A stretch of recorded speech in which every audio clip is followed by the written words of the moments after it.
back to the streets. It doesn't matter whether or not the person that is accosting your son or daughter or my son or daughter, my wife, your husband, my mother, your parents, it doesn't matter whether or not they were deprived as a youth. It doesn't matter whether or not they had no background that enabled them to become socialized in the fabric of society. It doesn't matter whether or not they're the victims of society. It doesn't. The end result is they're about to knock my mother on the head with a lead pipe, shoot my sister, beat up my wife, take on my sons. So I don't want to ask what made them do this. They must be taken off the street. That's number one. There's a consensus on that.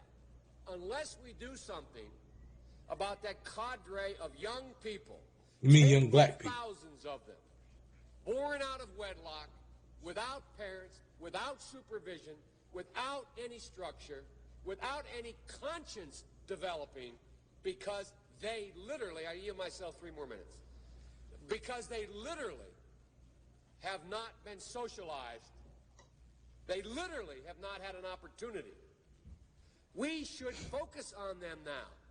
If we don't, they will, or a portion of them will, become the predators 15 years from now. And Madam President, we have predators on our streets that society has, in fact, in part because of its neglect, created. Really? Again, it does not mean because we created them that we somehow forgive them or do not take them out of society to protect my family and yours from them. Really? Okay. They are beyond the pale, many of those people. Beyond the pale. Oh, beyond the pale. It's a sad commentary on society. We have no choice but to take them out of society. And the truth is, we don't very well know how to rehabilitate them at that point. That's the sad truth. I'm the guy that said rehabilitation, when it occurs, we don't understand it and notice it. And even when we notice it and we know it occurs, we don't know why. So you cannot make rehabilitation a condition for release. That's just keep them in jail. The federal system, you serve 85% of your time. It's a shame, but we don't know how to rehabilitate. But there is a consensus, and I will cease. A, we must make the streets safer. I don't care why someone is a malfactor in society. I don't care why someone is antisocial. I don't care why they become a sociopath. We have an obligation to... Oh, no, we got it. You don't care why. We got it. The rest of society. Try to help them. Try to change the behavior. That's why we do in this bill. We have drug treatment and we have other treatments to try to deal with it. But they are in jail. In jail. Away from my mother, your husband, our families.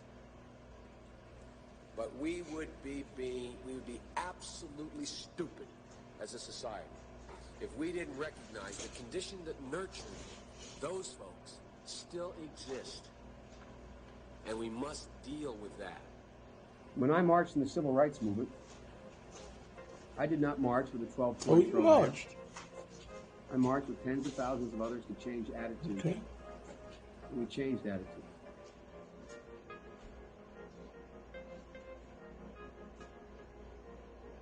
When I was 17 years old, like many of you, I participated in sit-ins to desegregate the restaurants and movie houses of Wilmington, Delaware. I came out of the civil rights movement. I was one of those guys that sat in and marched and all that stuff. Really?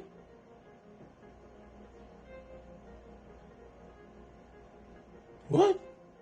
During the 60s, I was, in fact, very concerned about the civil rights movement. I was not an activist. I worked at an all-black swimming pool in the east side of Wilmington, Delaware.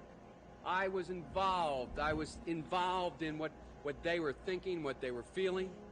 I was involved, but I was not out marching. I was not down in Selma.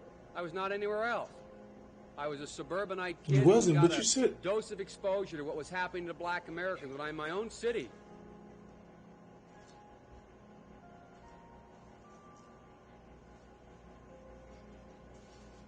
No way. You know, when I was a teenager in Delaware, for real, I got involved in the civil rights movement. We have the 8th largest black population in America. Most people don't know that. And I'd go to 8 o'clock mass, then I'd go to Reverend Herring's church. You said you did, though. Meet in order to organize and figure where we were going to go, whether we were going to desegregate the Rialto movie theater, what we were going to do.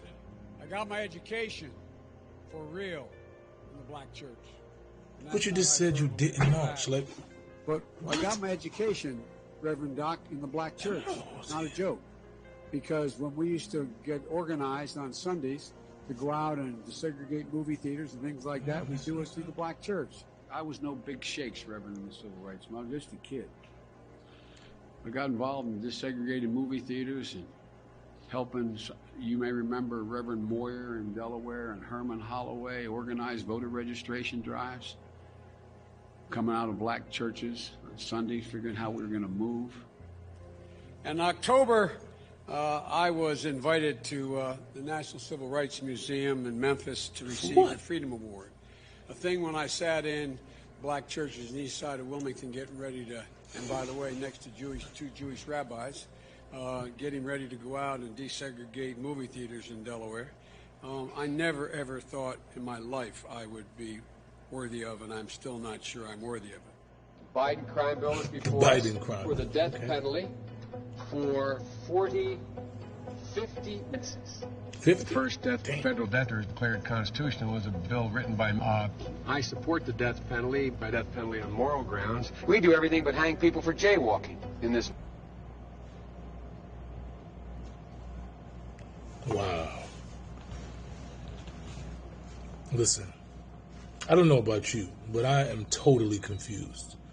I just seen a man who did everything possible to destroy the black family by locking up our kids, by saying that our kids was predators, by intentionally saying that he didn't give a fuck about how they got the way they was. They just needed to go to jail to make sure they protect him and his white family. And the other white people he was talking to in the room, we need to protect our families. This is what this man said. This man said he voted for the death penalty, which just took a man's life in Alabama. But Alabama voted for that man. I'm so confused about black people. Why are we giving our votes to people who've done the most harm to us? Why are we so comfortable with giving our votes and our support to people who have intentionally harmed us? Like, this shit is so confusing to me. Like, I'm so lost that this man completely got the black vote in his pocket and has done everything possible to destroy black families. We have to get a different mind state and retrain. I know, like I said before, it's Stockholm Syndrome.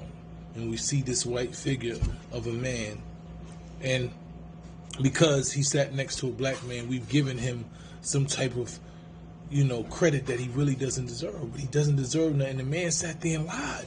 The man lied about being part of the civil rights organization, about being part of civil rights, that he marched and he did this, and then said, hey, I was a kid, I wasn't marching.